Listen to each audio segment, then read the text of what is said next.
That's handy how it lets you know it's live streaming on YouTube. It's kind of cool. Yeah, I was about to make our first dad joke of the evening, I think.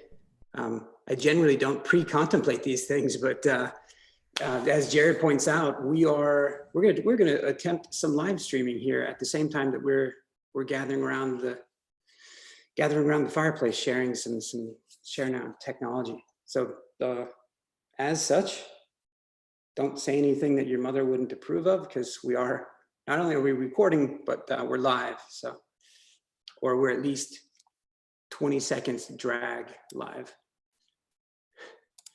Good. Okay. All right. Very good. So we're about 6 minutes after. We've got a small collection of us coming together. Hopefully, we'll have a few others. But let's get kicked off. We're and as we do that, actually, just before we do, let me do this. Out of curiosity, I wonder who all can grab the live stream link. If you can't grab it, I went ahead and shared it in the chat. So try not to watch yourself talking 20 minutes ago or 20 seconds ago. It'll undo you. Okay, very good. Very good. All right, well, let's get rocking and rolling. We've got a double header this evening. We generally try to have at least a couple of talks. That tends to do two things. One, get some more butts in the seats, because we've got a variety of things to talk about. It also tends to, we tend to generally hit maybe hopefully sort of the introductory folks who are just coming into cloud native things, and folks who have been here a while, and those in the middle. It's kind of hard to hit the full range, but between a couple of talks that we might have, hopefully that would be the case. So tonight we're going to do a little bit of socializing, a little bit of get to know each other, hopefully, and some of us are very familiar faces. And we're going to dive into KUDO. And Michael and Gerred are here of the open source KUDO project to tell us about how to do Kubernetes operators the easy way, I suspect, not the, which I guess implicitly means there are some hard ways to do that. And a couple of other projects come to mind. So the second talk is about Meshery. It's a multi-mesh manager. We'll talk about that. Welcome those who haven't been at Cloud Native Austin before. We've been, well, gosh, Cloud Native Austin wasn't the name of the meetup when we started it. It was microservices and containers. And we called it that because I also organized Docker Austin. And way back when we were having container orchestration wars, we were not quite so comfortable to talk about some of those same things in the same venue anymore. It's one big, large cloud native ecosystem. And so we're able to bring these two meetups together. So some of you might be here from Docker Austin. Some of you might be from Cloud Native Austin. Irrespective, you're here. If you've got something to share, please do. Otherwise, I think I've warned in the past that you're likely to get a continual feed of having to listen to Lee.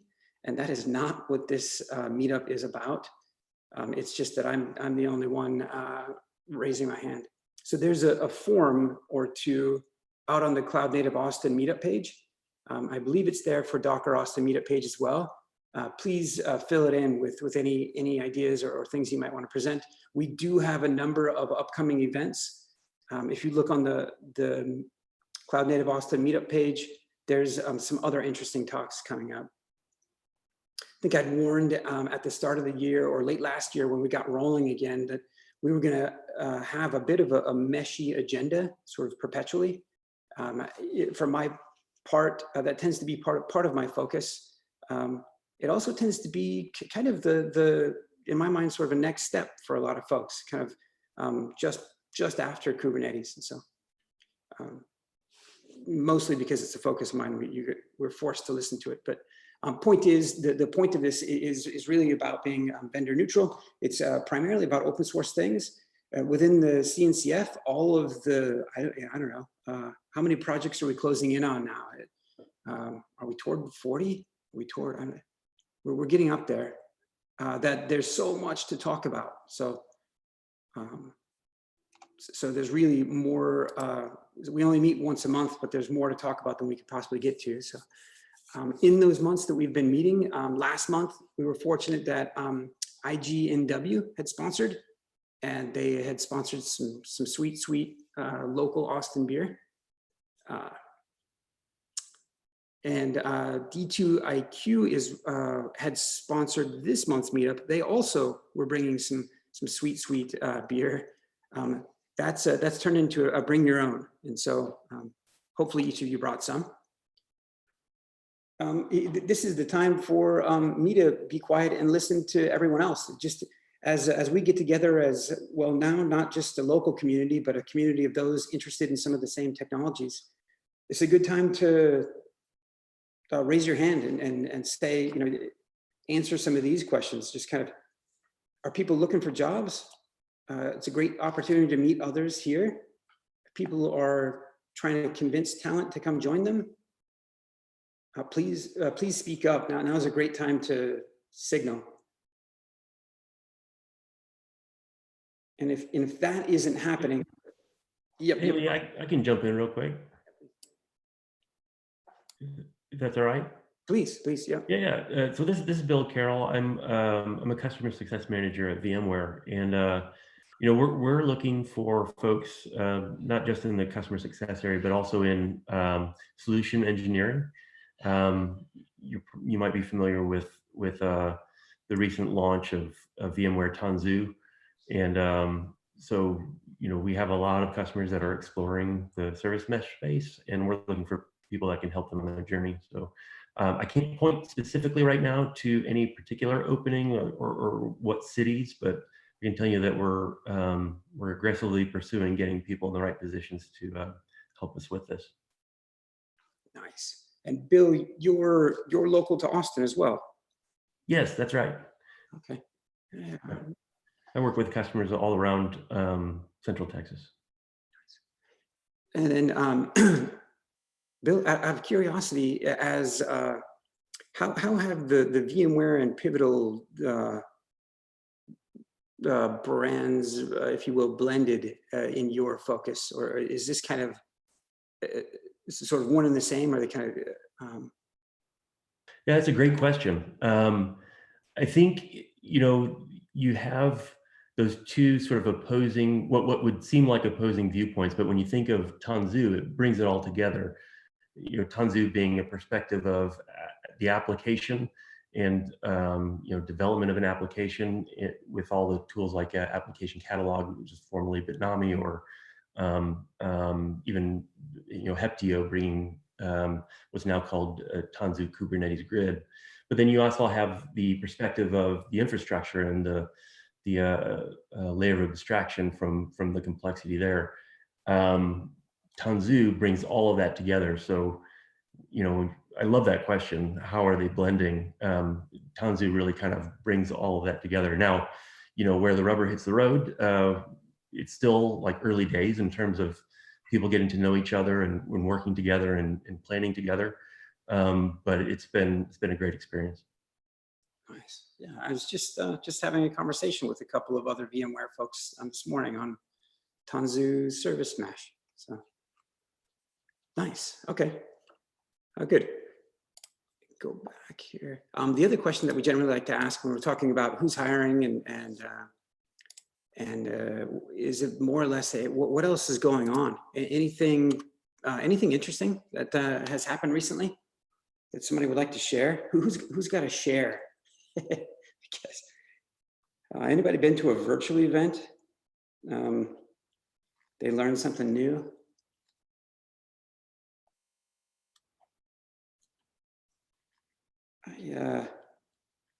I'll share. Earlier today, I had a CNCF sandbox proposal presented to me within the CNCF SIG network. It's called Chaos Mesh, and it's a project that's from PingCap. It's the same company that brought forth TKIV. And so they're accustomed to doing open source projects. TKIV is a CNCF project. and they're looking to donate Chaos Mesh, which is a really young project. It's about 4 months since it's been open sourced. A lot of the chaos that they have in that project and the experiments that you're able to run initially have a fairly network-centric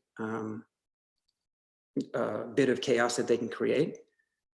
So, yeah, just for me, sort of an interesting project to look at earlier today. So. With that, I also want to pause for a minute and say, hey, up to the point that we were going to meet physically, D2IQ had been kind enough to help sponsor and make sure that we had the right food and drink and other things in place.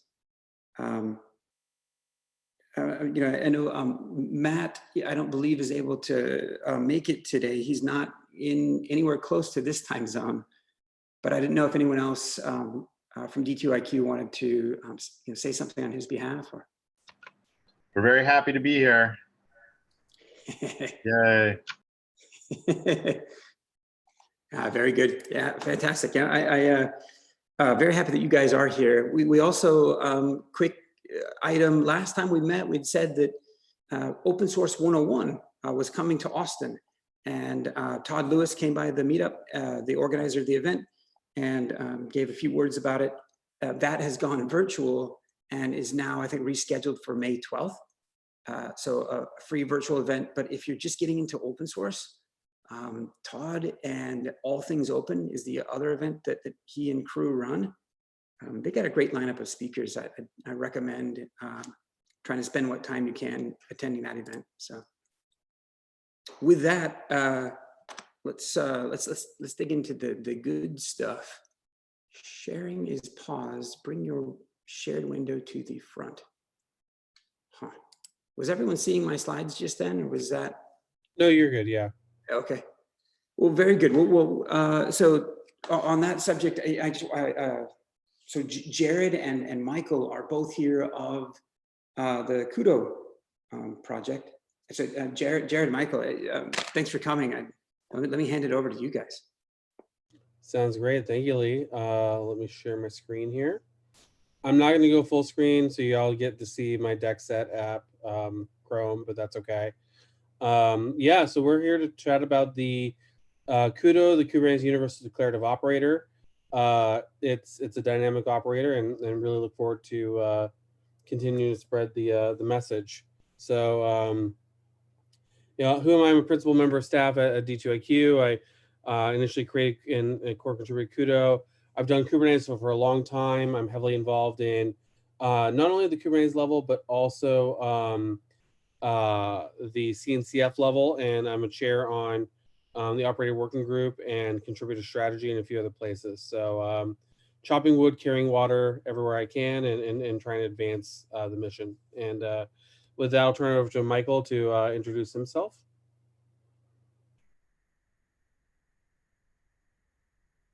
Michael, you're muted.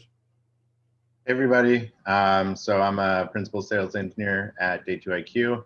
I also have my CKA. It's a very proud moment for me this past year. But I work a lot with Gerred, and so excited to talk to you about stateful services and KUDO. Awesome. So I'm going to weave a bit of a story together because you know, I think when you hear the word operator, it's a very loaded term. And by the way, if anyone has any questions, please pop on the Zoom group chat or in the YouTube chat, and Michael and I will answer. You know, it's casual. Feel free to intervene whenever. But I want to weave a bit of a story because we hear this operator term all over the place, and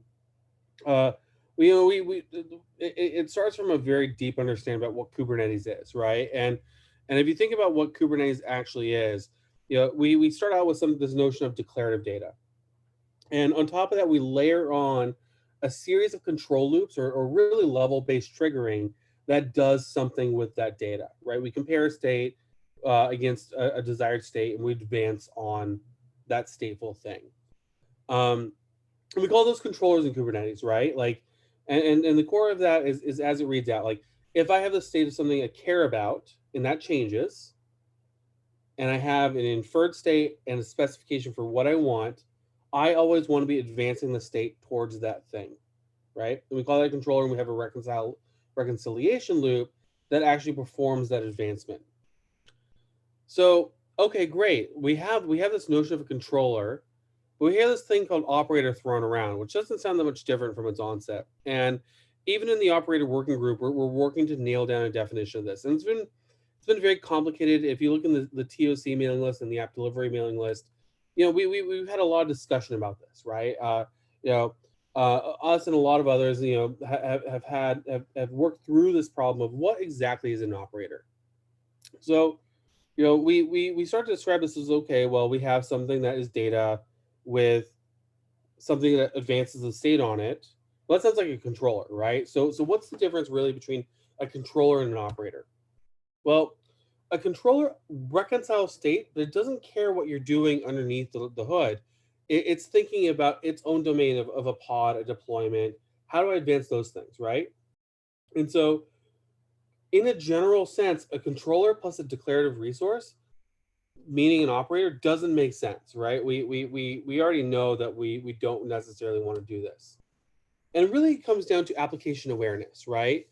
And so what do I mean by that? Like, it's how your application interacts with other applications. How your application interacts with other applications depends upon. If I'm a Postgres database, something's expecting me to be able to back up and restore myself and add an index and allow connections and do connection pooling and all that.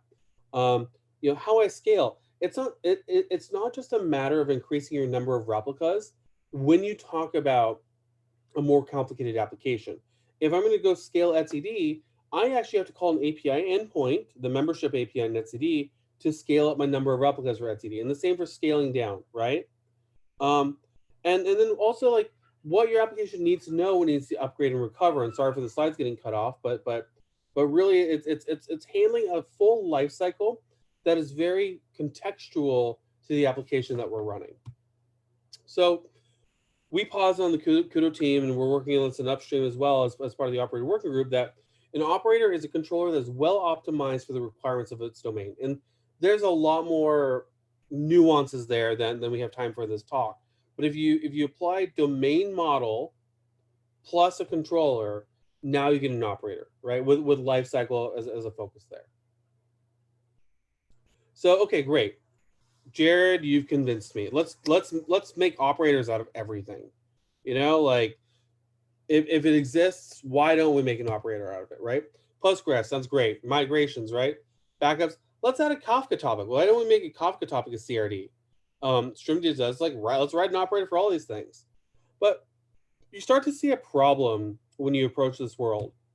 And I was like, okay, great. I'm going to write an operator for my database, and okay, my database is 100,000, a million lines of code, and all right, I'm going to write 100,000 lines of 10,000 lines of operator code to actually run that.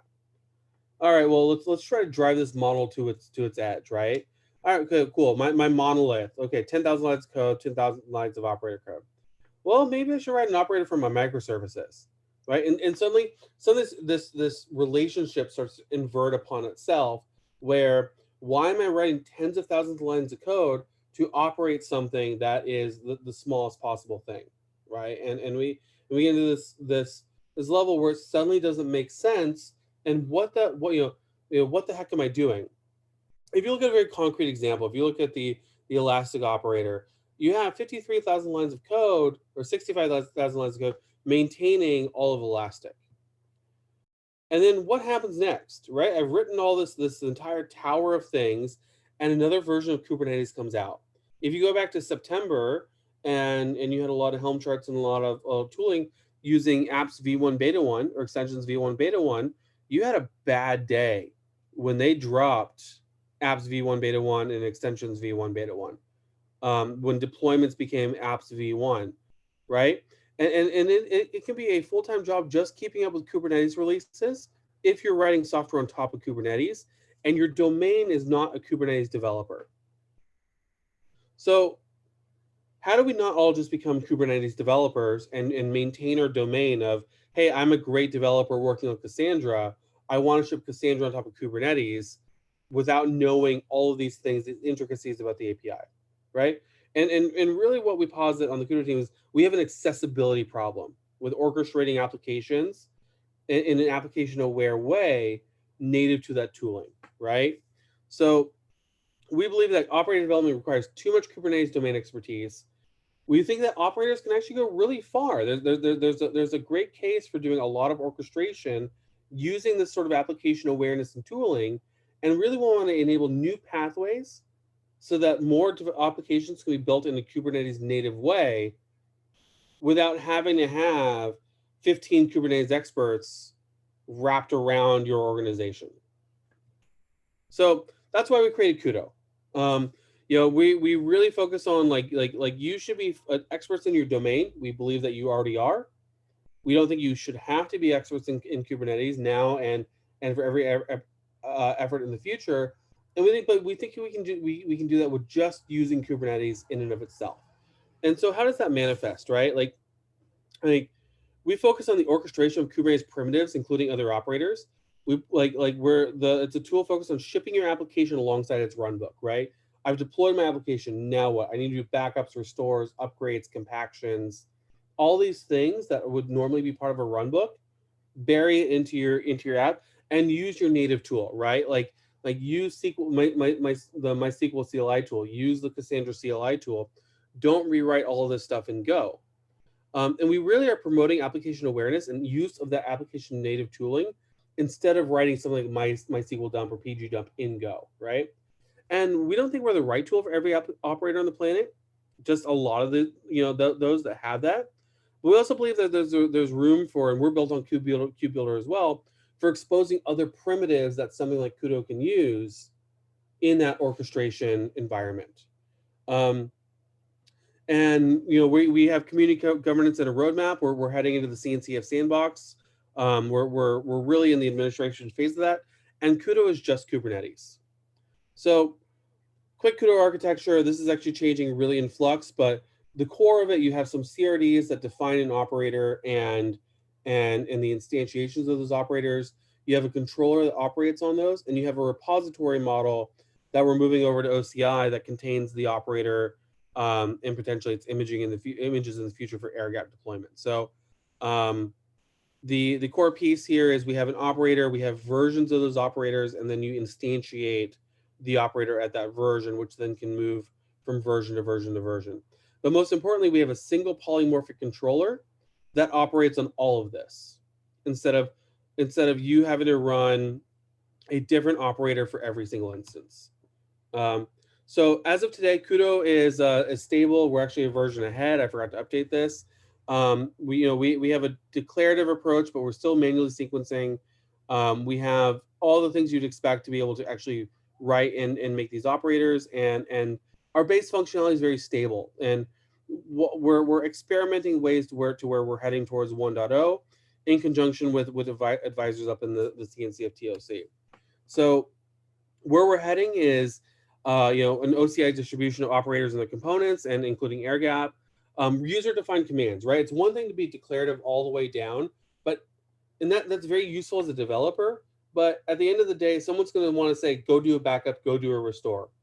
And they want that integrated into their tooling. And so we're working for every operator, creating a unified set of tooling where the control surface for the end user stays the same, mostly. And they don't have to relearn other tools, but operators can extend the KUDO CLI to meet the needs of their applications. We're working on graph-based sequencing of resources. So if you think about how Terraform approaches sequencing, we want to do a lot of the same, and now have the features to start working that direction. Automatic sandboxing, CRD schema management and declared day 2 operations. This is a major one for us.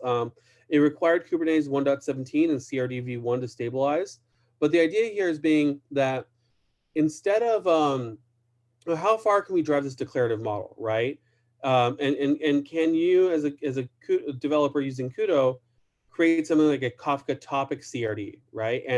And make not only the topology of your application, but its configuration very declarative, so that's all portable with Kubernetes tools you love, and use, right? It's if I can pick up my Kafka infrastructure, shift it to another cluster, and at the end of the day have the same topics and the same replicas and the same partitions, That's a massive win. And I get to use Valero to go move that from cluster to cluster to cluster. So that's what that means. We're actively working on drift detection right now and running plans in response to events. Progressive enhancement of Helm charts, that's one we're working very heavily on. Helm is a fantastic package delivery tool. How can you add backup and restore to the Bitnami Postgres chart? Support bundles and pre-flight checks is almost in, and interoperability is something like Koi, which I'll talk about in a few. We have a great community. We do KEPs. We have open meetings and syncs, open governance, open roadmaps. We've been community oriented since the beginning. We continue to be. There's no other pathway forward for us, and as part of entering the sandbox, there's no no change in that. We run the Kubernetes podcast. Somehow we became the first recommended tool. We're doing workshops. We're doing talks. We won't shut up about this. And we want people to be productive building operators. So we evangelize the hell out of it. We have a lot of operators built with KUDO. We have users using this as well, and also not only using but also contributing to various parts of this. We have users contributing templates or operators, or in other cases like replicated like specs in order to build an ecosystem around delivering workloads on top of Kubernetes. So in the CNCF, not only are we going to be a sandbox project, we're driving interfaces so that we want operators to all work together, and we think that we can do a lot better working with like others in the community, so that operators can consume other operators and end user tooling can all look the same, so that you have this problem right now where if I install 5 different operators, I have to learn 5 different operators, and I have to learn the underlying tech I'm using. So creating interfaces to help smooth that over, so that tooling can be generated in order to both depend on and use operators no matter how they're built. And we're working with partners in the CNCF and Kubernetes communities to make this happen. And I'll post these slides as well. I'm not going to go every bullet point because I'd love to get to the demo without taking too much time up. And then we also just released KUDO. We're sending this out to SIG test. It's the Kubernetes test tool. This was originally KUDO test, and it's a declarative framework for writing conformance test and end tests for Kubernetes resources. And it does assertions based on partial YAML. So if I say, hey, I want a deployment and I want to say it has 2 replicas, that's all I put in.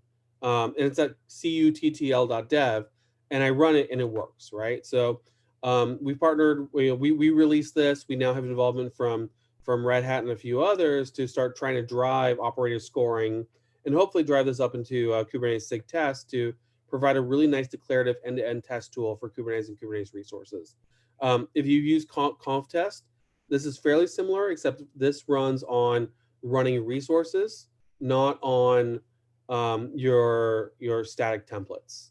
And we're using it to drive a matrix of Kubernetes distributions, versions, and operators to drive a conformance and release model of, if I'm an end user and ask, does this operator work on this version of Kubernetes and provide these features?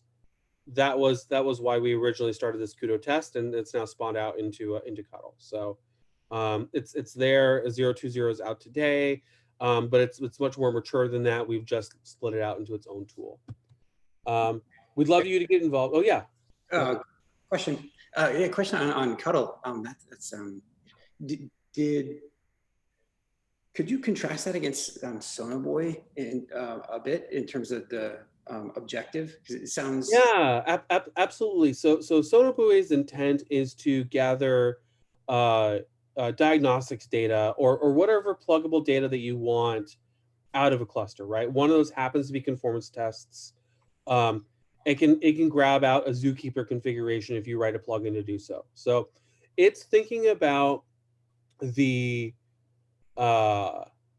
it's thinking about it in the sense of gathering data and presenting it to you and maybe passing some tests, right? Whereas KUDO is entirely focused. If you were to think about like Go test or Gomega or RSpec or something like that, that's what KUDO is. It's an assertion tool that operates at the end-to-end level. So Selenium for Kubernetes is another way to put it.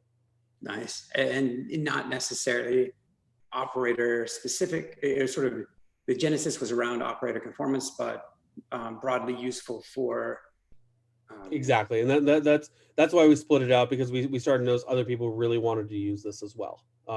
So it's really doing partial assertions on YAML that's running in your cluster. So you set up, you set up test steps to create a resource, and maybe that resource is an operator, and you say, okay, well, I want to assert that this deployment got created. I want to assert that this service got created and it has these properties.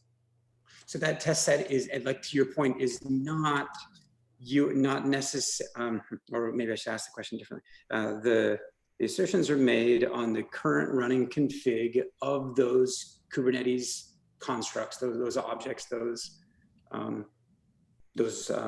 controllers, the CRDs, or and the assertions that are made are they're not necessarily against the original YAML that was handed to Kubernetes to deploy that operator or those CRDs.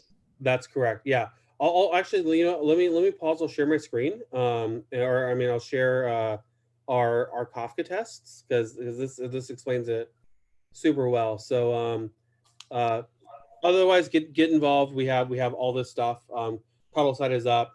We're in Koi, KUDO on the Kubernetes Slack. Let me jump over real quick before I turn over to Michael, just to reify that a little bit. So here I have 0 install, and it's going to go install an instance. So this is the CRD that KUDO wants to create.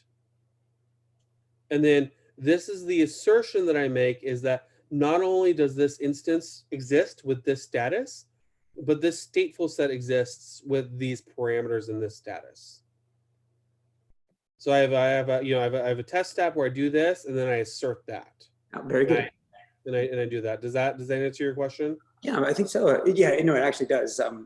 Which is, I had phrased the question poorly, saying that no, the assertion is not about it does verify that what you've originally declared is in fact represented and working, but it doesn't necessarily take that original definition. Rather, it's using an assertion that you've defined to say, hey, in the same fashion that you would use a Selenium or a JMeter or some other sort of functional test to say, well, this is if the app or the CRD is in fact deployed and healthy and doing well as I would expect, here's the response I would expect back, or like here's the characteristics, of 250 megs this time. But does it doesn't necessarily, like in this example, if part of what's being asserted and verified is the memory and CPU settings, the assertion, the thing that's being verified is the fact that setting is present, not that setting is necessarily enforced, right? It doesn't necessarily have the ability to spin up a bunch of CPU operations inside that pod to see if. No, and this is actually something we worked with the Red Hat team on, and the way we ended up settling for now until we come up with a better API is have a job as part of a step in here, and that does that, and then assert the status that job is complete. So you can do that just through another mechanism. Nice, very good. So, and then if you go to the base of this repository, we have the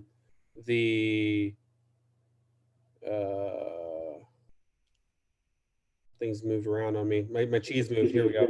As we're but we have some we set the manifests, and you can have some precondition commands to set up your controller, and it shuts everything down. You can set up kind. You can do a whole bunch of stuff. So that's at cuddle.dev. We're on Monday or Tuesday. It's being presented at SIG Test, the next SIG Test meeting. We look forward to people hopping in on that. That's interesting. Okay. Yeah. So with that, I'll turn it over to Michael to show the quick demo of KUDO, and then anyone has any questions at any time, if we either feel free to ask here within the time, or pop into the KUDO channel in Kubernetes Slack. Michael, All right. turn over to you. Thanks, Gerred. So we really got lucky at Gerred agreeing to tag along. with me today, virtual style. I know we used up a lot of time with that, but it was super, super interesting. So I'll go ahead and just do a really quick demo for everybody. 1 second. All right, can you see my shell? Yep. Okay, cool. So,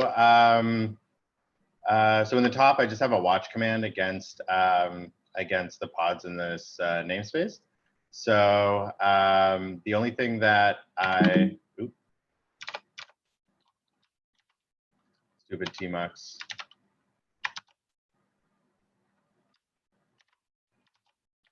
There we go. The only thing that I did to this cluster is I just ran kubectl, kudo, and init, and that installed the requisite CRDs that Gerred was discussing before, just to get the thing going. And then you can install the kudo subcommand with crew or brew. There's a huge. It's really not very complicated. If you just go to kudo.dev, there's a bunch of avenues to actually get it. It's a fairly small cluster in Amazon. It's just a single master. So kubectl, kudo, install Zookeeper. So if I run that, so I created the instance, and you can see in the top panel that Zookeeper, so Gerred was discussing earlier, the notion of bundling the logic, the application-specific, domain-specific logic with the application itself. So what you'll notice here is that these 3 Zookeeper pods all came up at the same time. And that is because Zookeeper does not actually care about the order in which the different pods that form the Zookeeper cluster come up in. So we'll contrast that right now. This is running. We'll install Kafka, which has Zookeeper as a dependency. So we've got our Zookeeper cluster up. Now we're going to install Kafka. All right. So you can see in the case of Kafka, the order in which the pods that comprise the nodes of the Kafka cluster, that matters. So the first one has to come up. It has to register as healthy. Oh no, something failed. I think because I left a PVC open. My bad. But there's a good example of how keeping things Kubernetes native makes a big difference. So let's say I wanted to just delete Kafka.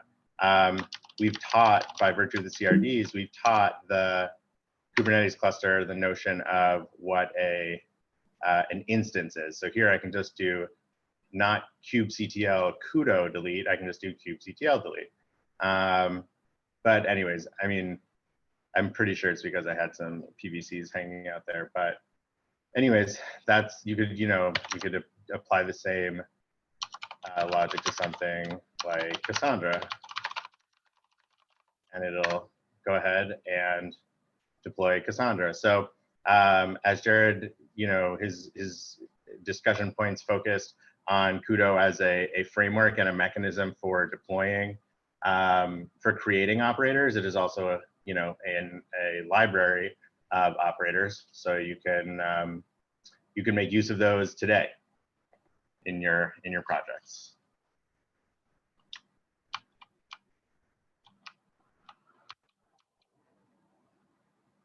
One thing to note here too, Cassandra is spinning up serially, right? So if you were to approach Helm or other tooling, these would all be deployed, and you'd be seeing crash loop backoffs until everything came together, and that works until a point. But if you need to start doing things like run preconditions, like okay, I need to create a CA, like a self-signed CA before this launches, and then pipe that into these containers, and really start to do orchestration. This is where this tool really comes in handy. You're not going to see Cassandra instance node 2 show up until node 1 finishes being healthy, and that kudo is written for the instance where something like Helm and just or customize and just throwing a bunch of YAML at the cluster does not work. and it doesn't work through the life cycle, right? You can think of where, again, you look at etcd, and scaling isn't just a matter of changing the replicas, and it shouldn't have to be fighting through a mess of init containers. It's, I need to call an API once this is launched to add it to as a cluster member before it's ready. And so we're really optimized for things like Cassandra, Kafka, Zookeeper, all of these complicated stateful services that would be otherwise fairly difficult to run.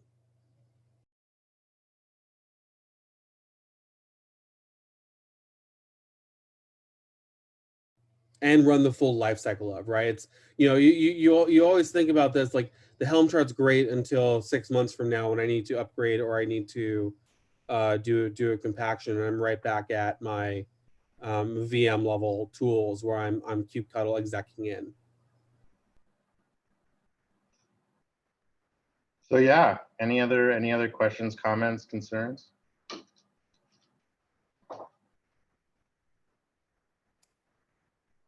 All right, well, we'll turn it back over. I'll say it's not easy to operate Kafka. That's actually something I notice a lot working with different organizations, is that there's oftentimes people conflate the challenge of operating Kafka and consuming it. It's actually very lovely to consume and very idiot proof. You can throw a lot at it before it complains, Yeah. There are entire businesses made out of helping people operate Kafka. Yeah, there you go. And nice. All right. Okay. Boy, I'm just I got all excited about KUDO. I just didn't even. So by the way, Gerred, just to recap the. I know that was a side note, sort of in the longer conversation about KUDO. And Michael, for the uninitiated, and say what you will, but for those looking for general guidance, other operator frameworks, or I think I just said the name of one, sort of as I am asking this question. I think highlighted within the discussion today has been. It sounded like some interesting design objectives that were significantly differentiated from, I think, some of the other existing approaches to creating controllers, to creating operators. And at least in my mind, I mean, and I'd love to hear what you guys sort of recap those highlights, but in my mind, that was one of those was the notion of something of an operator interface, or a uniform way to, or rather, I think it was an identification and understanding that, hey, Kubernetes native administration is really kind of nice when you're using sort of the same style of interfacing with the system. Hence, in part of the popularity of custom resources, and that as more and more of these operators and these custom resources come about, having some uniformity by which the user experience by which an operator, a person, interfaces with these custom resources. It sounded like that was one of those differentiated goals. So I wouldn't necessarily call it differentiated. It's one of those things. Is a couple of us on the KUDO team are also chairs on operator framework and SDK, and so one of the goals there is we're not the end all be all tool. We're looking to build. KUDO is an orchestration tool, right? Like, and so if you were to look at Kubernetes maybe as a type system, we want to make sure that the KubeBuilder, Operator SDK, those tools are like creating the new types in a lot of cases, and then KUDO is building the modules that orchestrate all those things together, and that thing is very much in its like infancy. Like that's a very like nascent concept, and so KOI, the Kubernetes operator interface, is starting to try to stab at how do we make all this tooling work together. How does one operator consume another operator so that you can start to build out this ecosystem? And on the flip side, what are the behaviors that my operator exposes so that someone can write tooling to consume those behaviors? And that's really the motivation. And it's not a KUDO specific thing. We're just really trying to, because the KUDO project is all about that sort of orchestration. Koi is about, you know, building the next steps of the ecosystem with everybody else. Okay. Huh. Everybody, answer your question? a lot of people, you know, it's funny, a lot of the projects that I work on, that when you get to a certain size, call it like 5,000, 10,000, 15,000 core clusters, it means you're running really big applications. And then everyone's, then you know, you introduce like KUDO, and they're like, oh, okay, this makes a lot of sense. They're like, wow, this is such a good idea. And it's like, you know, when Apple gives you an application, they don't give you, or I don't know, we don't pass around like .py files to each other, right? Software is packaged, right? It has certain common interfaces that we've come to expect as computer users. So like in the world of Kubernetes, naturally there would be something like that as well, right? So one of the things I really like about the project is it's very consistently focused on taking lessons from previous iterations and then extending that forward. And just another shout out to please participate. Get to hang out with us. No, sadly we only get like, you know, a couple, you know, an hour or so of that this evening. So this is, I'm soaking it in though, what I get. So others have questions. Anyone running an operator today?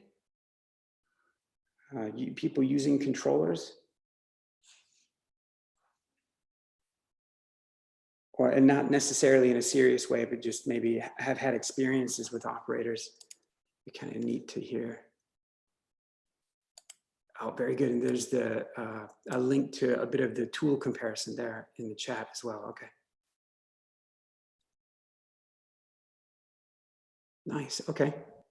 And we're, I mean, even if nobody has questions right now, please feel free to drop by KUDO and the Kubernetes Slack, drop by CNCF SIG app delivery Slack, operator working group. Like, we're heavily active there, and you know, we're working on honing all of these thoughts with a group of people, right? Like this isn't just you know, me or a group of us being crackpots and trying to tell everyone what to do, but this is like feedback on like real pain points. It was built out of very real pain points that D2IQ had, and my experience in helping work on develop Helm a couple years ago, and trying to tie this all together to build a better workload story on top of Kubernetes, right? Like especially for complicated stateful applications, where you're gonna have like it's not just a matter of Heroku git push your next revision of your app, right? These, you know, there are real problems as these sort of data stores and other tooling moves through their entire application lifecycle, and we think heavily about that, and but we don't know everything, right? And so the more activity we have in that, the better we can make decisions that enable and make operator development more accessible for everyone else. And that's really, you know, the message that I want to get out there is, you know, it's one, you know, we want as many people doing this as possible. And I saw a great question. What's the significance of the term declarative? If you think about declarative versus imperative, imperative is taking a list of steps of how I want something to happen, how I want to achieve a goal. Declarative is, because and this is a very good point about KUDO. KUDO takes imperative steps and enables people to wrap it in a declarative shell, because declarative is all about what I want to happen. Tell the system that I want to assert this state, system go figure out how to do the thing for me. But you can't do that without an imperative thing. And so it's KUDO is still imperative wrapped in a declarative shell to enable users without having to go through an escape hatch to have an opinionated declarative approach to operating their system, right? Even if the developer has to write some imperative things to get there.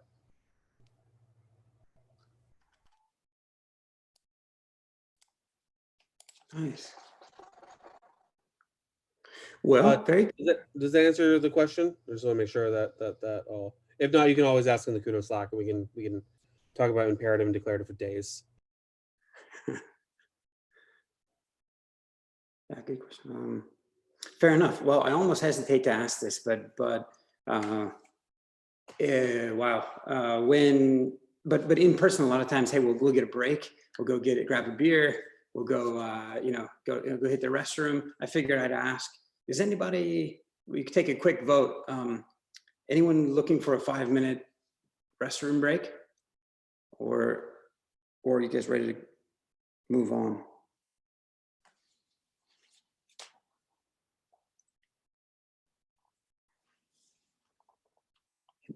If I don't see anyone squirm in their chair, that means that means everyone's bladder is in check.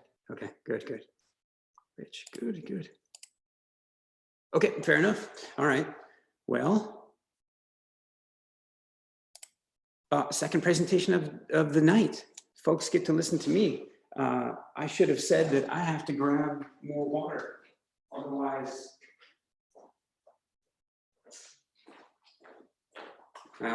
Otherwise, I'm gonna, my voice is likely to give out. So let's see how this goes for us. All right. This evening, we're going to talk about this project, an open source project, a service mesh management plane called Meshery.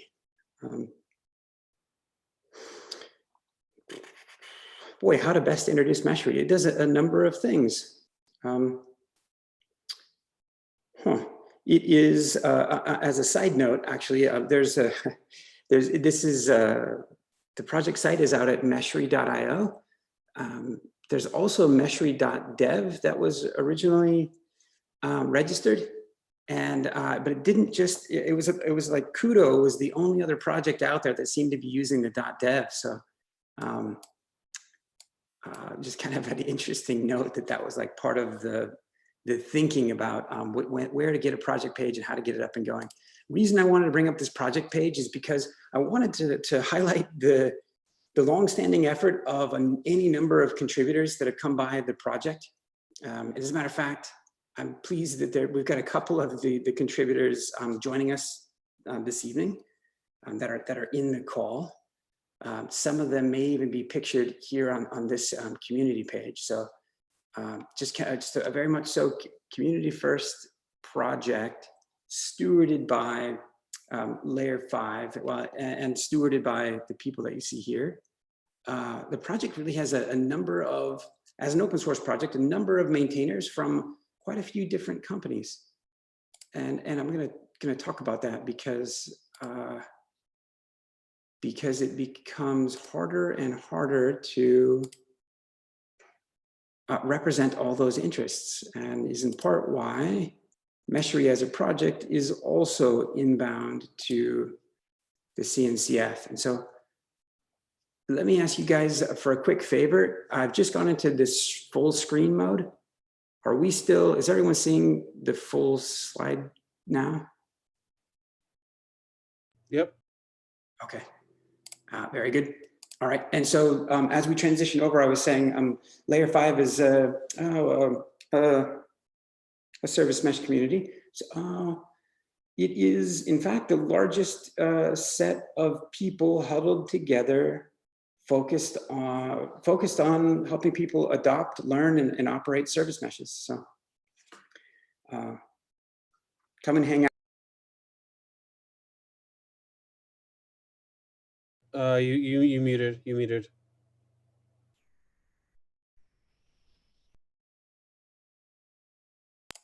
I wonder how that happened. Okay, thank you. Yeah, good. So thank you, Gerred. So hey guys, if it isn't obvious already, my name's Lee. These are some places to go find things that I do. The URL in yellow is where I try to post most of the talks that I give. And so if you ever find something that you want to heckle and you forgot to do it while I was here, you can go find it there. I've written a couple of books on the topic of service meshes, and just signing up for a third. I think I'm about to get pregnant, if you will, with one on service mesh patterns. So we will see how that goes. We'll see if I'm still married by the end of it, honestly. I grabbed a hodgepodge of slides that I wanted to explore with all of you. And when I say explore, that means please interrupt me with thoughts. This is not a webinar. This really is our virtual meetup. So argue and ask questions and learn with me as I go to, express opinion. There's a lot that goes on within the cloud native ecosystem that's focused on infrastructure. We're building out that infrastructure for applications. Applications are kind of the king. It's sort of why we do a lot of things. I've on much bigger stages have made the horrible joke that if applications are the king, then maybe that means that developers are the queen. And I'm not sure how well that joke has gone over for some, but point in case is like developer velocity and speed is a very important thing. And I consider that it's why we do a lot of the things that we do, why it is that an expert system like a Kubernetes operator is important, because that domain knowledge is important, and it's important to maybe use that elsewhere for creating new things. And so of the new things that get created and of the new ways in which we deliver and make sausage, make the software, kind of interesting to see these evolve over time, how it is that we create software, how we architect it, the type of way in which we package it. One thing on here that's kind of interesting to me is really the parallels between functions and service meshes. For my part, I consider that the value proposition of FAS compute, of serverless, if you will, of functions, really pretty similar to service mesh, the service mesh value proposition, but that one is for long-lived things and the other one is for short-lived event-driven things. So short-lived event-driven things that are done with functions, but sort of the rest of the world, the 80% of the world's workloads that are long-lived, process-driven, sort of always hot. Service meshes tend to address those. So services, it's just that there's often a lot more pain over there that they can solve. That's actually one of the nice things about a mesh, is that they can help you modernize existing infrastructure. Interesting to see the timeline by which some of these technologies were announced. So, for the Docker technology specifically, that was kind of, I think it was PyCon about 7 years ago. And then Docker specifically sort of G8 or 1.0 about 5.5 years ago.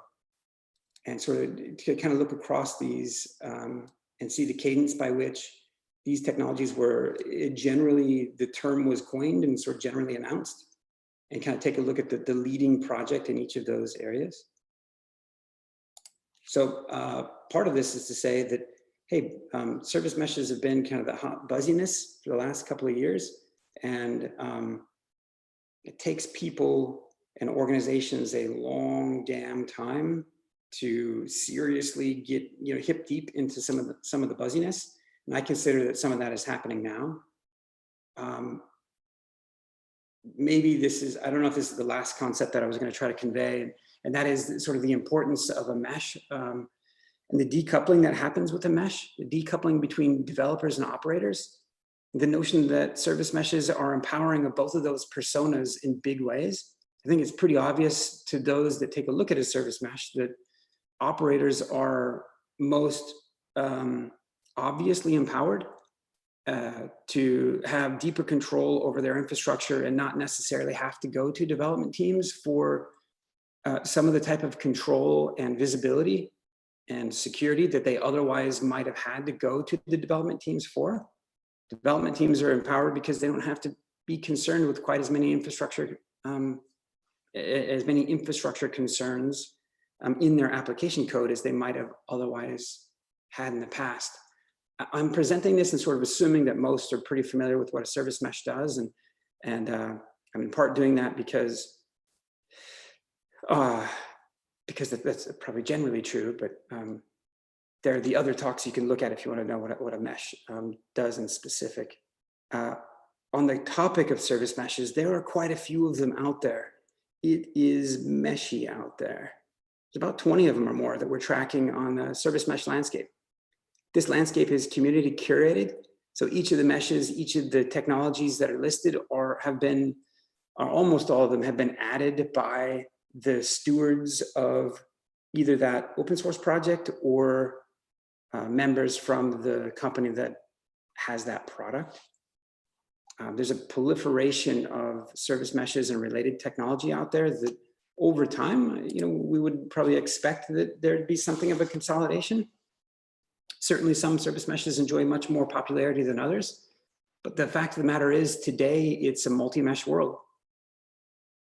And to the extent that will be a multi-mesh world, or it'll be a multi-mesh world for a while at least, if not sort of perpetually. There are many reasons for that. And I think I didn't include the slide that sort of explains some of the reasons for that. Some of it's just the fact that infrastructure is diverse. There are different organizations have different needs. And so thankfully, we still have any number of service meshes that are fairly popular. Whereas I consider it something, I'm somewhat dismayed that sort of Kubernetes, I'm not dismayed that it was the horse that won that orchestration race, but that it was kind of a winner take all. And in some respects, we kind of do this to ourselves. We're fairly bigoted around technology. We make it sort of embarrassing for people to raise their hand and say, well, actually I run Nomad. And actually maybe they're running Nomad very well because they have Windows-based infrastructure and they're running batch jobs.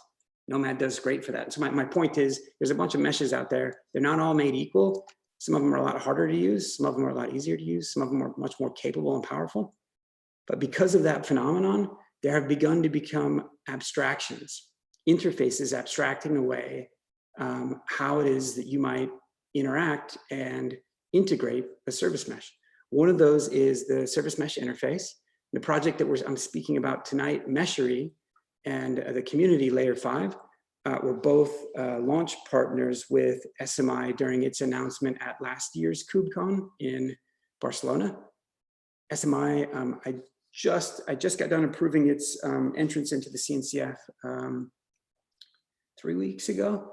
And so if you're not familiar with it, it is, to tell you about it, it is, it would be appropriate to think of SMI as being analogous to CNI, Container Network Interface, or to CSI, Container Storage Interface. And I'm not sure, and in some respects, part of that means that there's, SMI has a bit of a lowest common denominator specification for saying, hey, these, here's an interface that you can use. Maybe it's to get metrics out of a service mesh that you can use SMI's interface to get those metrics. And behind that interface may be plugged in any number of different service meshes. And it wouldn't matter, the interface that you would integrate with would be the same. And so this project is bound to the constraints of the cluster, of the Kubernetes cluster. So it not intending, at least right now, to address things outside of the cluster. There is a project that does address things outside of the cluster and does address really much more,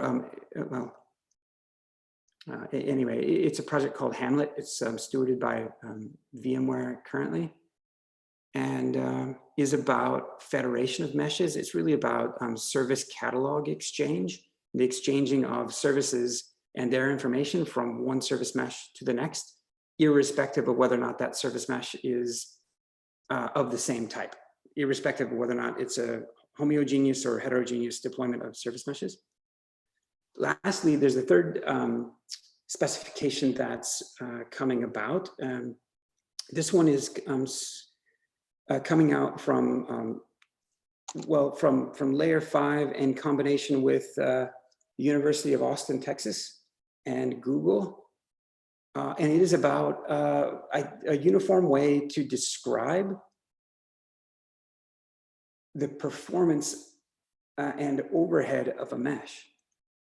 more than just the performance and overhead, it's a specification to help people understand the overhead that their service mesh, that running services on that service mesh incurs, but to really do it in context of the value that the service mesh is providing. So if you think about getting additional telemetry, getting fine-grained traffic control over your services, getting some additional identity and security, authorizations, and all the things that a service mesh provides. If you have all those things today, you're paying for them somewhere. There is overhead for them somewhere. The notion that those are all brought together under a single addressable piece of infrastructure, it becomes much easier to measure that overhead in a single place. And so this specification is about, well, I guess I would say if you're familiar with app decks from ages ago, if you've ever been into application performance monitoring, there's an index, and it's called app decks, that will help you just give you a very simple scale to measure how well your application is performing. And that's what this service mesh performance specification intends to do, is create a mesh dex so that you can very easily say, hey, my service mesh is running at an 84 on a scale of 1 to 100, and that there would be a formula behind that. And as being able to speak to that easily, you could also then compare over time how well you're doing, whether or not you're improving in terms of your overhead or not, and also compare across other deployments of meshes that other organizations are running. This is just a quick screen. So this is a quick set of performance tests that Meshery has run and kind of what they look like. These slides are this data is quite old. Moreover, not only is the data old, but in this case, Istio, that looks like it's much more of a resource hog than the others, is in fact doing so much more than the other ones are doing. So it's not an apples to apples comparison. So if anyone's taking a screenshot, like, please don't make an arse out of you or me. Please do go share it, but just caveat it with the fact that the comparison isn't fair in terms of what those service meshes are doing. I'm gonna moving briskly because I want to get through this. I want to play around with the demo and see if we can do some new things that I've never shown anyone about the project. So service meshes in their architecture. I've said many a time that if the service mesh project doesn't have a data plane and a control plane, it's not a service mesh. Like, those two things are what comprise a service mesh. In this architecture, you're seeing kind of some optional components, an ingress gateway and egress gateway. Some meshes have them, some don't. If you are born of or have been a network administrator, network engineer, you're familiar with the concept of a management plane, which is essentially what Meshery is. And for some, that can take many different forms. You'll see there are some other management planes. There's some management planes available today for service meshes, and there are different ways of thinking about what characteristics a management plane would have. This is actually a very short description. There's a much longer that we talk about, including things like chaos engineering, continuous, advanced continuous delivery, a number of things. One way that I heard articulated earlier today was the notion that, and I think this is well placed, that the difference between something like a management plane and something like an orchestrator is that orchestrators tend to be talking about a lot of the same nouns, a lot of the same types of infrastructure objects, maybe just orchestrating them higher level, whereas management planes are probably a bit more about integrating with your back-end business flows, your business logic. Maybe a good way of segregating some of these layers. Maybe much to debate within there, but so of the architectures of the meshes that are available today, this is an Istio sort of 1.4 and below perspective of its architecture and some of the components that it has. These components are still present in Istio's latest release, which is 1.5. The deployment, the way in which Istio 1.5 is able to be deployed is also in terms, it can also take these individual control plane components and kind of bundle them into a single binary and have most of them in the same binary as an optional way of deploying a couple of different models that are supported in part, or not in part, but the project went that direction in part because it's a powerful project and people have often stumbled on trying to get it deployed, trying to understand it. And so they've tried to simplify with a bit of a change in architecture recently. And part of that change in architecture has been taking largely like what Mixer here has been doing around enforcing authorization and authentication, as well as collecting and gathering of telemetry, and moving that functionality down into the data plane. And I hesitated there for a moment because it still would be considered a control plane piece of functionality. It's just that the location that it performs those tasks within. In this case, Istio uses Envoy as a sidecar, and so some of those, some but not all of the prior capabilities of Mixer are now offered as filters in Envoy. And so WebAssembly, WASM as a technology is coming into popularity for a few different reasons, but one of them is that, to be able to run some things in a very performant way in the data plane. Octarine, which most of you have probably not heard of, is, well, there's a service mesh that's also a security-centric startup that offers security-centric capabilities, either in the presence of Istio or not. And so they leverage some similar components that Istio has. So Linkerd is maybe, arguably, or enjoys a lot of popularity as well. Similar in architecture to the extent that it's got a control plane and a data plane. Different in terms of some similarities in terms of what those components are. Differences in terms of the languages that the control planes are written in. C++11 for Envoy, Rust for Linkerd. I'm moving kind of briskly because I didn't realize how many slides I had in here, but just the notion that there's also some things that are interesting that like there's different deployment models for service meshes. One way to deploy Istio is really just deploying its ingress gateway and using that as a starting point to moving into more of a full-blown mesh, which is nice. What time is it? Yeah, and then great question about the slides being available after the meetup. And one quick point on that, just since I generally put those slides here. It's sort of the general location. So we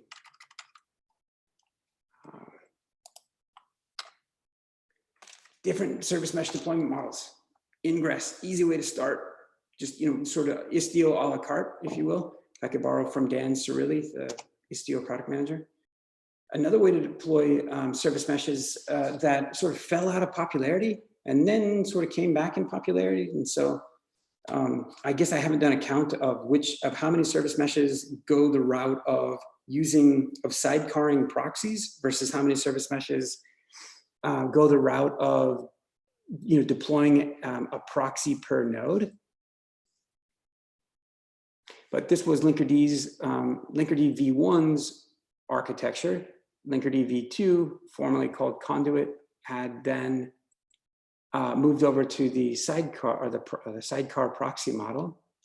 Some other meshes have come around and used the proxy per node model. Pros and cons to both, and which is back to kind of my prior point about being pleased that we still have choice when it comes to meshes, because there's a bunch of different use cases, a bunch of different organizations. This book was one that I'd written some time ago, and O'Reilly's recently asked for a refresh on it. And so I think I'm gonna get pregnant with twins. We're gonna refresh that book, which should be easier to do. But that book is a free book you can go download, and but talks about these different models to the extent that people are interested in. So I think this is the last slide. One of the things I wanted to demo Meshery to folks tonight. And one of the things I wanted to do was show a bit of multi-cluster capabilities that Meshery as a multi-mesh manager could do. Meshery is a multi-mesh manager. As an open source project, it achieves the core infrastructure initiative for open source best practices, which is great. It was a Google Summer of Code project last year and is again this coming year, 2020. Likely headed into Sandbox first half of this year, fairly shortly, is an SMI implementation.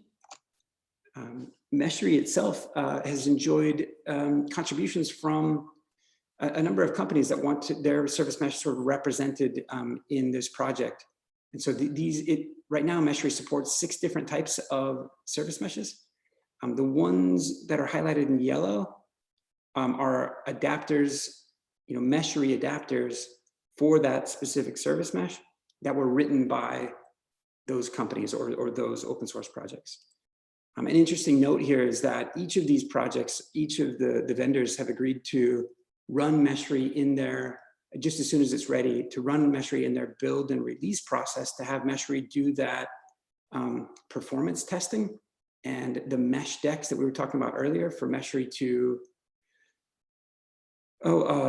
begin to help compare apples to oranges a little bit, or help those teams make sure that they've got performant service meshes and to be able to compare where possible. So Meshery's architecture runs in the presence of a service mesh. It does lifecycle management of a service mesh, but it comes in as a management plane. And so it deploys as a set of containers that you can deploy outside the cluster or inside the cluster. There's reasons to do either. It will spin up, it does lifecycle management of any of those 6 service meshes. It does some performance management, which we kind of talked about. And then it also does some configuration management. So it'll analyze your Istio config, for example, and tell you you're doing it right or you're doing it wrong. And so different ways to deploy Meshery.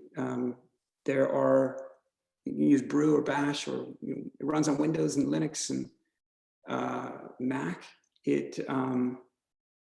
The community just got done creating a Scoop package, a package for Scoop, so which is kind of nice. I don't run Windows myself, and so I haven't tried it, but what we are going to try tonight is hopefully a little bit of multi-cluster things that I was. There was a user in the community from Ericsson that was asking about the ability for Meshery to interface with multiple instances to do some multi-cluster things, multi-mesh things. Clearly it does multi-mesh things, but rather multi-cluster is what I was going to say. And what I was trying to tell this individual was Meshery does do multi-cluster things. It just isn't the user experience that the project would want to have right now.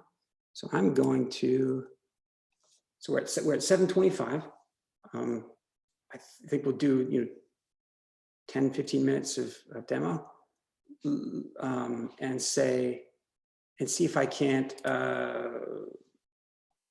play around with the project. And so Jeff, a fantastic question. Actually, Jeff, I'm very pleased that you're here. I would say, Jeff, you weren't here earlier, but let me encourage you to do this, that this is not a webinar, or this is a virtual meetup. So like, if you were in the room, just interrupt me, or it's supposed to be very. How's my mic sound? This room is kind of echoey. Oh yeah. Yeah, no, it's good for me. Okay. Yeah, I'm just curious. I've been following you guys since your inception. And, I lurk secretly in the Slack and watch things that are going on. But, just trying to get a single service mesh onboarded in, a telco, which we're a unique beast, I get it, can sometimes be a challenge. And so managing multiple service meshes, sometimes I debate like if the complexity is worth it. So, how does that complexity get mitigated by this? And then the real value add is that question around federated clusters, right? If individual consumers want their service mesh within their, unicorn cluster that I give them, but I need to potentially span those. Is that something that Meshery is looking at long term? That gets into some control plane stuff, admittedly, when you start, pointing ingresses at each other, ingresses to egresses, etc. But I'm just curious, is that like part of the long-term vision? It is. I was talking with, we've been in conversation with VMware specifically, and with HashiCorp secondarily on this particular topic. There's a lesser known service mesh abstraction called Hamlet that was sort of put out by VMware this middle of this last summer, I think. And that specification is about facilitating service catalog exchange about federating meshes in a way in which is about interoperability of service of workloads running on those meshes. To me, that's a much more interesting use, just me personally, a much more interesting use case to chase after and help enable people with than it is the lowest common denominator goal of an SMI. And that's not to cast any shadows on SMI in any respect. Meshery is, we were saying earlier, an implementation of it, a partner of SMI. But so in a long-winded answer, there's probably multiple things about what you're thinking about when federating service meshes. But in part, the mechanics of doing so about like gateway to gateway things, about certificate of, or rather domain of trust, and certificates that are where they are signed and where they are trusted, that administrative, like outside of that, just the organizational psychology that comes around what would you say, organizational divides on who has access and control to what infrastructure is another concern. These are all things on the Meshery's roadmap. Okay, yeah, you actually hit the big one. Way more than just linking gateways, is specifically multiple clusters, understanding MTLS, and getting that zero trust when I'm potentially spanning diverse workloads. It's like you said, when app owner A has their cluster and they need to interface with app owner B, who maintains and controls their cluster. Setting up smart networking and some type of zero trust model is a very compelling use case. Another, I'll toss this idea out there as well, is that if you think about a service team that they've written a service, it's a microservice. If they've done a really good job and it's a useful service, you can imagine that over time, its growth and popularity is potentially it's kind of a surprise to people, like how many other services now are dependent upon their service. And so to your point about providing some amount of controls over, like many of those service teams wouldn't necessarily be aware that other internal service teams are now dependent upon them. They may have just hooked up and begun using that service. And I'm not talking about in context of different service meshes, but rather just understanding that that's a phenomenon and needing to be able to provide people control around that. Then it gets even more complex in context of multiple meshes. And so, yeah. So let's see if we can't get a demo going of Meshery, and of Meshery in a multi-cluster, multi-mesh way. So this is unrehearsed, only as of 30 minutes ago. So this will be quite fresh. Meshery itself, I'm on OS X, if you can't tell by various things on my desktop. Meshery has a CTL tool, like any other projects that you might be familiar with. when you go to start Meshery, it will spin up the Meshery, the server, a container, and then also any number of its adapters. And in doing so, when those come up, it will, as a project, it will just automatically load your default browser, irrespective of whether you're on Linux, Mac, or Windows. What I was going to try to do tonight, and I should have done a diagram, but wanted to show kind of 2 clusters running on my local host and 2 deployments of Istio, and the notion that Meshery is able to help facilitate and their management. This demonstration wasn't going to go so far as to get into, because these are roadmap items for Meshery around around certificate authorities and the different deployment models that there are. But I wanted to show that Meshery is capable and sort of headed that way. So currently in this environment, if we take a look at the kind of the configuration that Meshery is running under at the moment, is the notion that there's a handful of containers, a couple of Istio adapters. One is the Meshery Istio adapter. Another one is it's called Sudeep Istio, because Sudeep was asking questions about this. In my environment, I don't even know what the commands for Minikube are. Yeah, Minikube status. So I'm running Minikube. I just downloaded it earlier. I'm also running Docker desktop. And so as such, take a look at my current running config. The current context that I'm pointed at is Minikube. So if I get the pods that are out there, I'm essentially just running Kubernetes in Minikube at the moment. If we quickly kind of switch contexts, what is it? Config context Docker desktop. We get all of the pods that are there. That actually has Istio deployed, so we might want to go. I was going to kind of show Istio being deployed in both, so we might want to go turn that off. So here's Meshery. Meshery will, it lets you connect to your different Kubernetes environments. So if we go here, we can go load up our Kubernetes config. When we do, it will try to identify your, in your kube config, it will try to identify your currently running, or your current context, which in this case is Docker-desktop. Great. With that connection, you can see some details of how it's connecting to Kubernetes. You can then do a quick sort of a ping test just to make sure Meshery is in connection with Kubernetes. You're also able to do that same kind of a ping test between Meshery and its containers.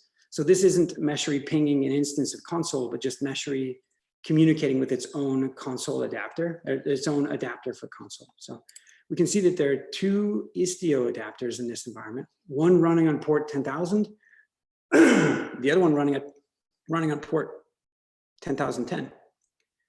And as such, they're kind of split out over here. I think we just said that maybe we'll use this adapter for Docker desktop, this adapter for Minikube. So I think we just said in Docker desktop, there was, Istio was already running, and we wanted to probably get rid of that. Let's set this up. Just do a watch on Docker desktop here and go and tell Meshery to remove Docker desktop. Now, bear with me if there's any amount of slowness because I'm running multiple Kubernetes clusters with, will be running multiple Istios with maybe multiple sample apps. And so there may or may not be some memory slowness. We will see.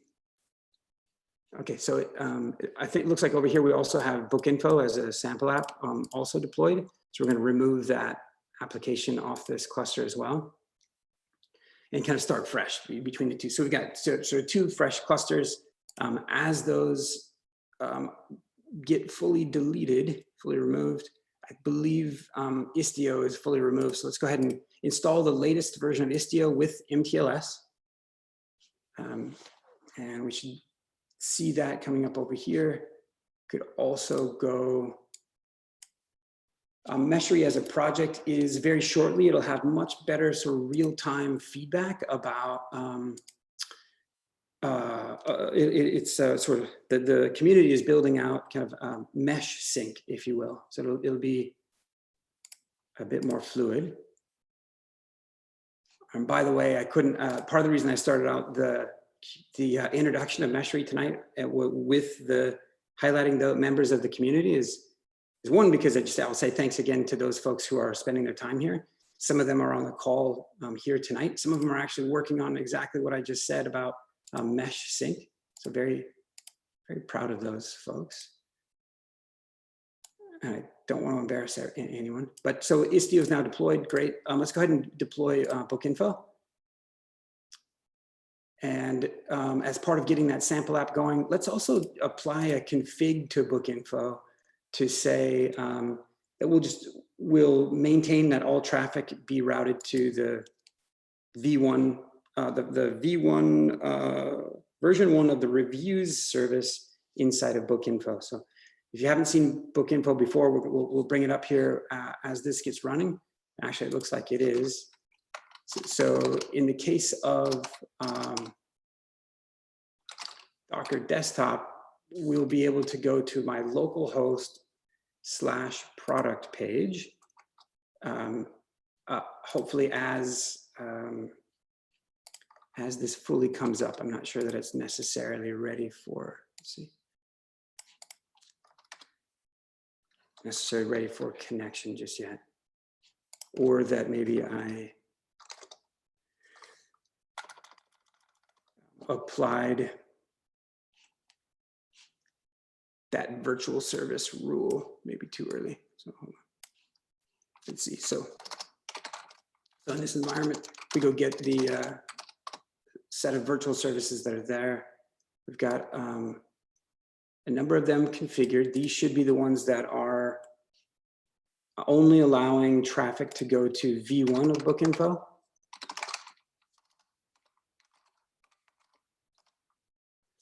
And so here's product page. I'm sorry, the sample application book info. And what we're seeing here is some errors on the page.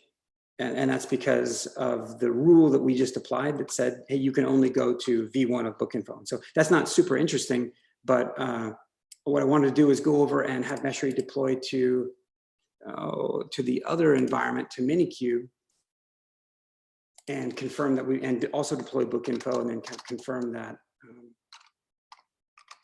Meshery is able to manage the two of them. So config. This is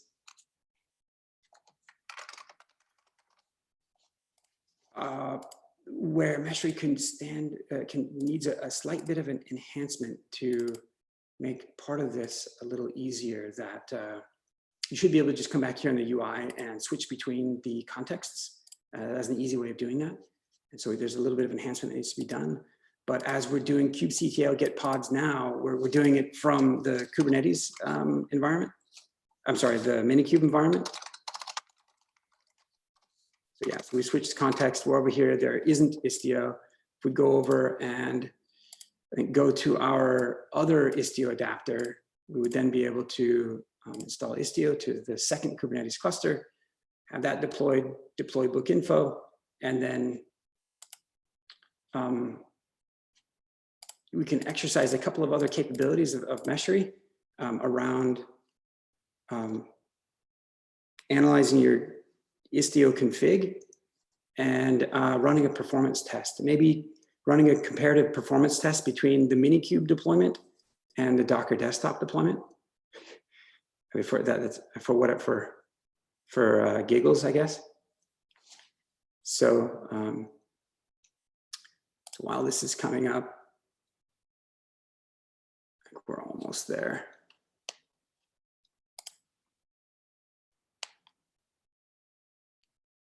I'll say that maybe to speak to a few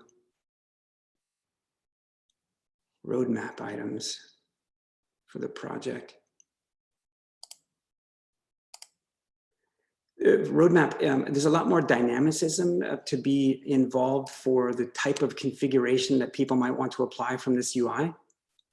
It's certainly my understanding that people who are doing infrastructure as code are going to want to interface with their Git-based systems when they apply this type of config in, if it hasn't been sort of pre-reviewed and pre-approved, they're going to want to do that in their Git flow.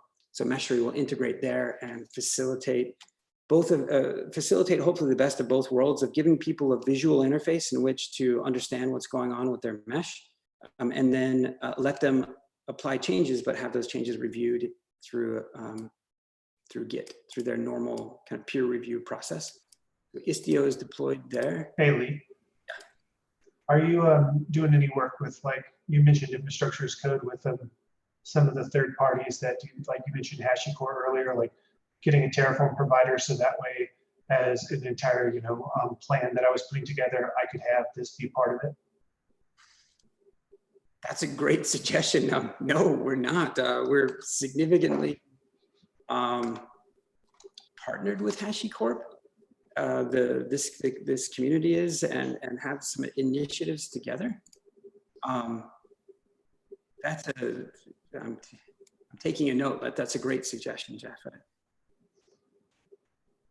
And is part of that then that, yeah, so if you had those Terraform providers, Meshery might do some of the same things that Terraform Enterprise might do, but do it in a service mesh specific way. Is that kind of part of your thinking? Yeah, I mean, you're always going to have overlap of tools, right? But I try to pin the tool that does certain things the best and let it do that. But I do a lot of provisioning on the Kube side with Terraforms personally, and it'd be super cool if instead of provisioning all the clusters and then coming in and applying all the service meshes, you know, I write the entire plan, I check it into Git, as you were saying. So now I have a version control infrastructure moving forward that includes, you know, the lifecycle management of the service mesh. Yeah. Okay. Yeah. Very good. Yeah. Yeah. All right. Now you've got my mind reeling. Okay. Yeah, Jeff. Good. And not just providers. I know you work with lots of different groups, but that was just an example off the top of my head because I use it a bunch. Right. Yeah, note taken. So to finish the somewhat maybe boring demo was just the notion that, hey, now you've got book info running here in Minikube. It exhibits the default behavior of round robining traffic across the 3 versions of the review service. If we go back to our other deployment of book info, it still is enforcing that people can only get to the view, you know, still enforcing some routing rules. And so, yeah, just that was a recent question from the community. And so I figured that might make for a good demo as we introduce Meshery today. Last thing maybe that I would show folks, and as we near kind of the top of our time, is a quick performance test, maybe between the two, maybe desktop. Not that they're equal right now, because one is enforcing a routing rule and the other one isn't. So right now we are focused on Minikube. If we go over and run this test and just kind of use the default parameters for this test, this would run for 30 seconds. It'll do an analysis of the, you know, of the load that's been generated, calculating kind of latency in a histogram fashion with throughput as well, generating those the P50, P99, et cetera. It also then provides the ability to download those results in that format that we were speaking about before, the service mesh performance specification format, the one that the community intends to create mesh decks, that index to determine to assess your overhead versus value. So it does download those in a YAML format, and this is the beginnings of that service mesh performance specification. So anyway, that's kind of a, maybe briefly, let me do this. Humor me for a second. I'm gonna switch over to the Docker desktop deployment.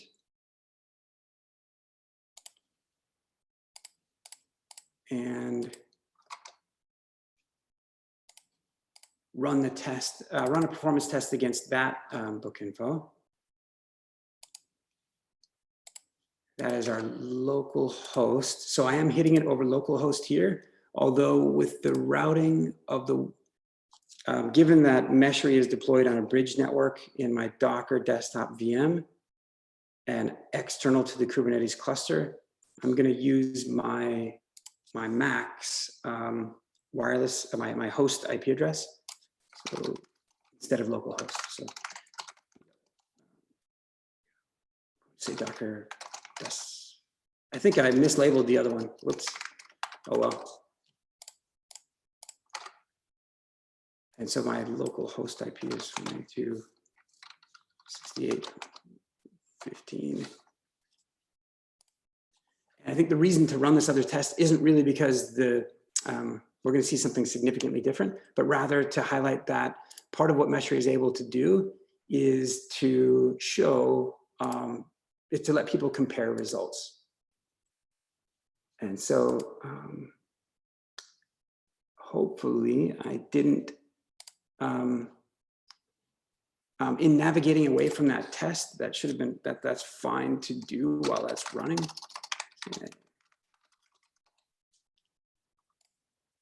Maybe just before I do this again, let me log out and choose Meshery as my provider. The providers in Meshery are a point of extensibility. They help with things like persisting performance results.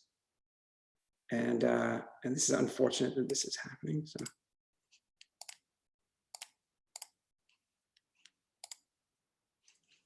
And so maybe I won't be able to show you guys a comparison of the two performance tests. But so I'm gonna play with this for a minute, but I'll ask as I'm typing here and as I'm playing around, other thoughts or questions, other things that people are seeing or have questions about service meshes in general, places that Meshery might go, things that it may or may not do. Jeff, you had those are some great suggestions. It's just very nice to hear some of those fresh ideas.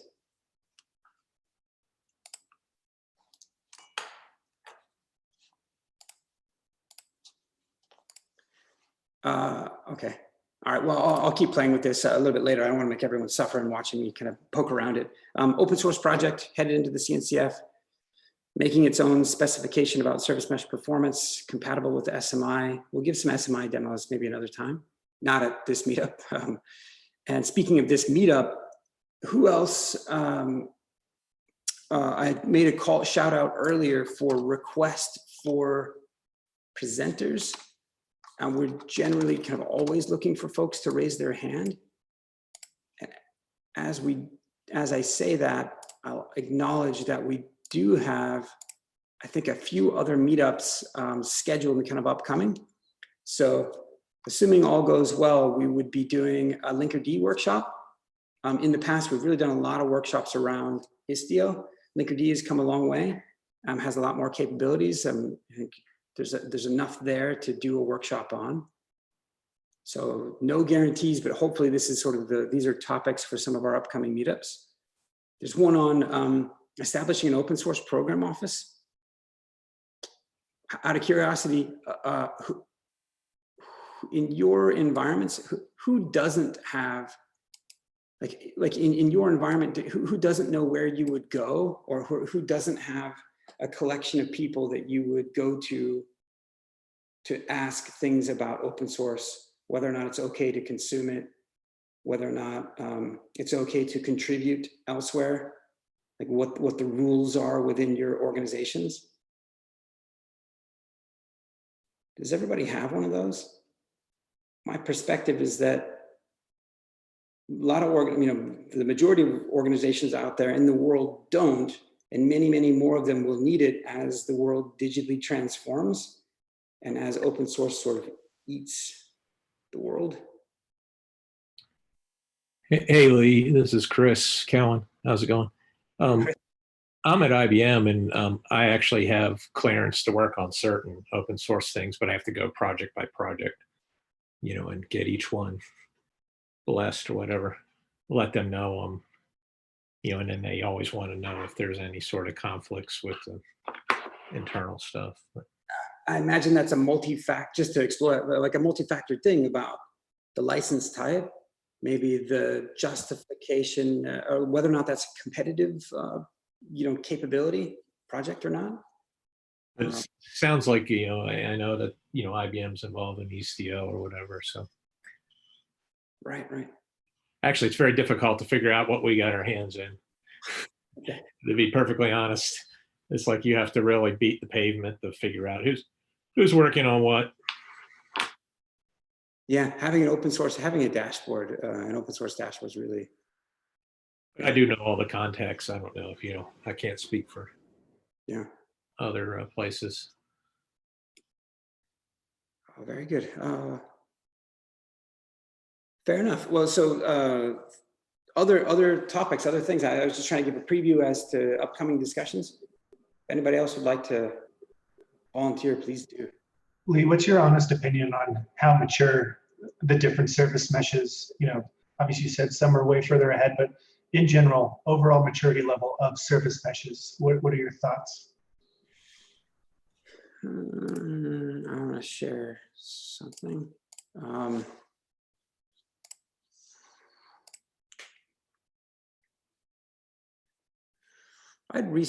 For myself personally, I'd recently changed my full-time focus to be essentially full-time focused on service meshes. I'm trying to find the damn slide because it's kind of helpful in answering this. And that is that part of that consideration that now is a decent time is like not even necessarily answering your question directly or speaking to characterizing it directly. One thing to just look at is to say, like, if you believe that service meshes as a piece of infrastructure, as a cloud native capability, if you believe that they would be, generally ubiquitously adopted, and if you look at the time frame by which sort of underlying cloud native infrastructure layers have been laid down, kind of when those projects were announced, when they sort of were production ready, if you were to use their 1.0 as that signal. And if you were to, I think, characterize this in context of like when these things achieved mainstream adoption, that's probably what's missing on this slide. That I think part of what you're asking, or part of the answer to your question is like, for my part, I holistically believe that that service meshes are pretty useful, that they address the long-lived processes, much of the world's workloads, and it will be that as you try to encourage developers to focus on business logic, that just similar to the value proposition of a function, that meshes would take hold and would be generally adopted. At some point, if that's true, they become probably commoditized infrastructure, and the world sort of climbs up to higher layers, which is more or less where this project is focused. I think, Jeff, part of your question was, hey, like, which of those available meshes are kind of here and now and ready? Yeah, and I know that you need to stay neutral, so I'm not trying to put you on the spot. It's just, as a service provider, I'm working in the office of the CTO, so I look at lots and lots of future-reaching technology, but when I make recommendations, and I've spent a lot of time with Istio, Console, and a few others, but uptime for service is everything for me. And when I make recommendations, when I start trying to introduce new technology, it's always the onus is on me to prove that I'm not inducing unnecessary risk and that the value, because I do think you're right. I think service meshes are going to be just commoditized. You're already starting to see third-party containers as service type vendors who do Kubernetes management and stuff, option, click button here to get, it's not as broad scale as, they partner with like one and they try to like refine it. But I'm just kind of curious what you think, like, not if it's going to mature, but just like, where are we in that crossing the chasm type of scenario? Yeah, well, I'll say this, that I'm taking a look at one of the service mesh projects. There's an interesting point of demarcation and kind of some prior art. So if you look at Linkerd v1, it was of Scala and used the JVM and was of a different architecture, both in language and how it deployed, sidecar proxy versus proxy per node. And that it had a reboot more or less with a V2, entirely new code base, new architecture, probably took a lot of lessons learned from the first project, put them into the next. That initial shift, which was like, I don't know, a year and a half ago now or something, or two, I don't know, a while, like 2 years ago, was that maybe initially when Linkerd v2 came out, quite a young project, the project overall regressed in terms of features and functionality, but I'm reminded of, but I almost have more faith in the project now. Like I'm reminded of Swarm, the orchestrator, when it did a very similar thing where it was one of the earlier orchestrators, was doing well. Swarm itself was built as a capability external to Docker engine. And it was about a year and a half or more in, somewhere around in there, that it essentially rebooted again with a new code base and was brought into Docker engine itself and made an even better user experience and even more available at people's fingertips. It too regressed in functionality, but over time proved itself well in terms of, it doesn't continue to get the same level of investment. I think Mirantis is signing up to do some of that, but my point is like, to a long-winded answer to kind of characterize the notion that like, well, hey, that's, without me saying anything explicitly, just like, well, that's interesting. Like, and actually you see that with a lot of projects. You see that Istio as another project just is in process of a fairly significant refactoring of its architecture that, no, I'm not telling you, Jeff, anything that you don't know, but that, the mixerless, if you will, kind of data plane telemetry approach, a significant, a lot of lessons learned, kind of a significant change there. Those, in my mind, are fairly big signs that, or I think that happens to the best of projects, rather, that the lessons are learned, taken in, and then I consider after that point that my confidence is inspired. Some of some of the service meshes that have come about more later and sort of generally follow the pattern of bringing forth their own custom Envoy control plane, leveraging Envoy as a data plane, and then, like, that's has begun to become a fairly well beaten path as well.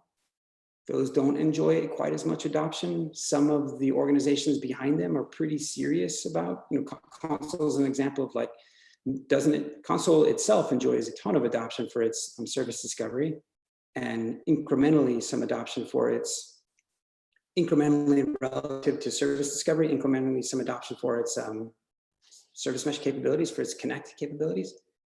That of all the interactions that I've had with HashiCorp, which are quite a few, they're pretty earnest about, or pretty serious about the long-term value that can be provided through that aspect of Console to the service mesh aspect.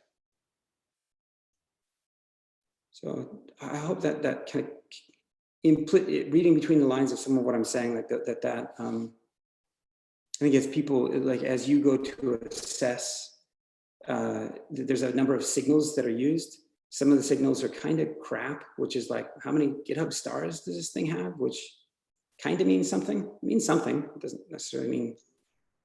Means you're good at marketing. Yeah. Yeah.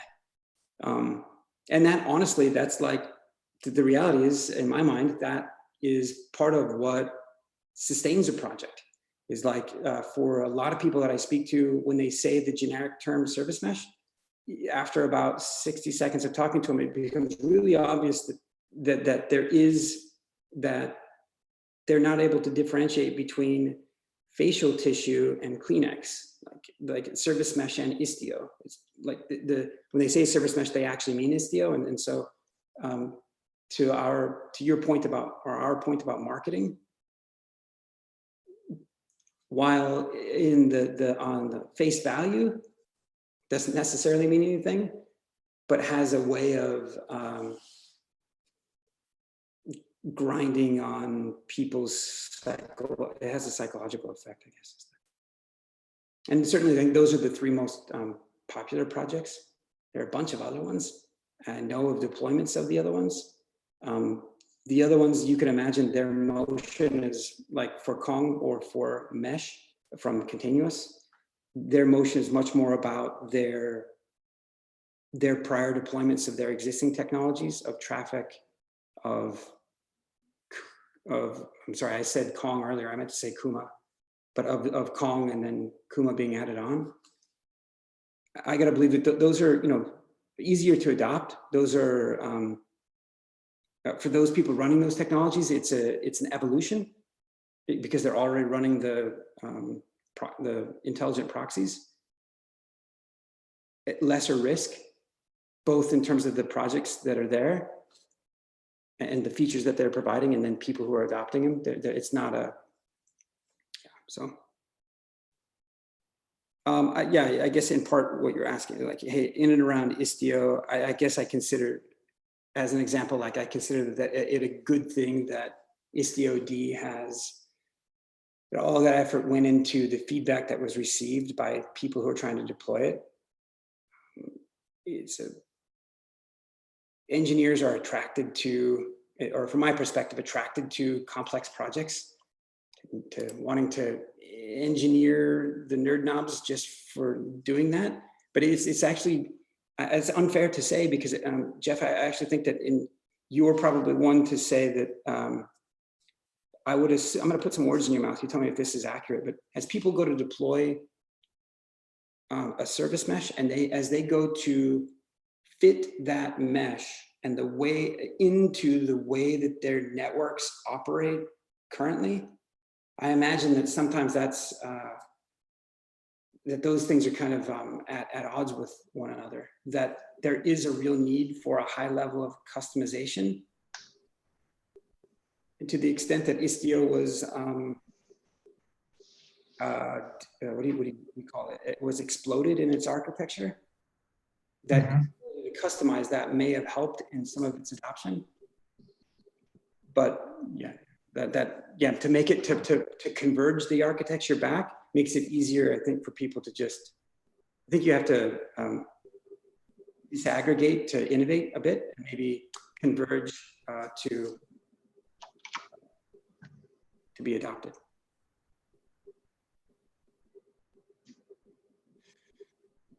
Yeah, I don't disagree. I mean, you've got a unique insight via the principles and kind of my thoughts on the matter. I don't disagree that engineers like to tackle cool technology that's complex and tickles the deep recesses of their brain.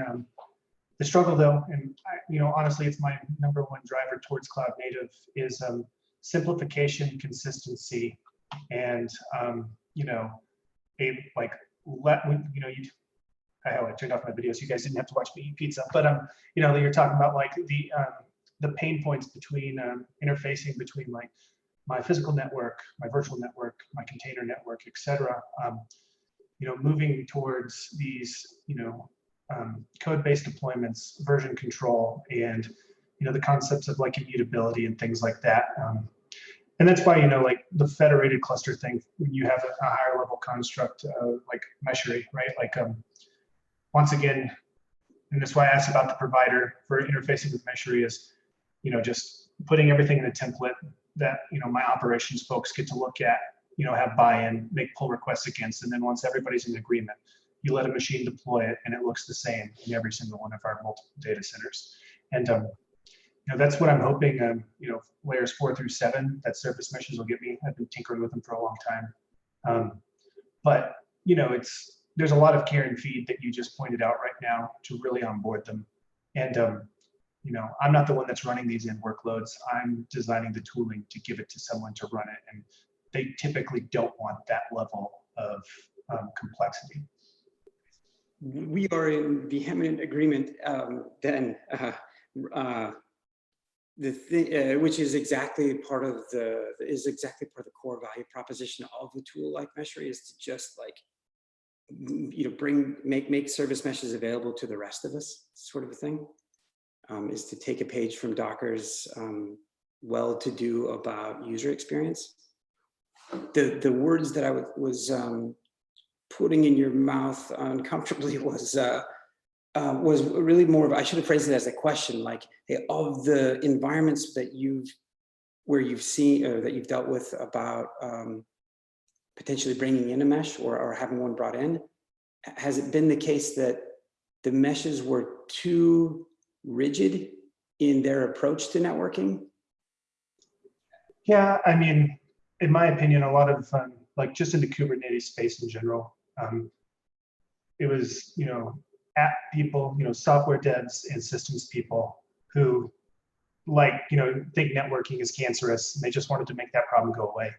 And there's a lot of agreement there, but our entire company is like, its entire business model is networking. So we care about it. We need to understand the underpinnings. We need to figure out, how do I take that ingress and egress gateway and expose them, through GSLB or something, so that everybody within the global network can come in, access the services if they need it. So I mean, it's a tough balance between me wanting to be a purist when it comes to cloud native, to look to the Kelsey Hightowers of the world and be like, yeah, that's really, really cool. But in reality, I've got to like have a give and take. Like, service providers are notoriously